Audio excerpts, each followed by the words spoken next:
Well, one of the things that's happened to me as a consequence of being a social scientist is that I've become more respectful of caution and tradition. And the reason for that is that, and this really is a consequence of being trained properly as a social scientist. What you learn if you're a social scientist who's educated and who's experienced is that things are a lot more complicated than you think they are. And your intervention to make things better probably didn't specify the problem properly and is very unlikely to produce the consequences that you intended.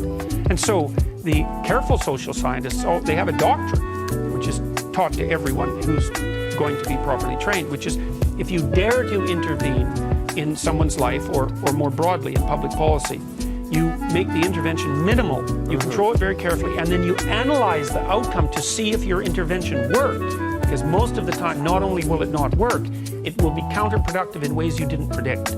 That's so different from, I used to work in government. That is so different from the attitude that is typically there. We've got time for a question. Michael. Okay, so that's not necessarily a bad thing, because there are different niches for people of different temperaments. So, for example, introverts are good at such things as accounting. They're more because they can work alone, whereas extroverts are better at things like sales. And so there's a place for people on both ends of the temperamental distribution.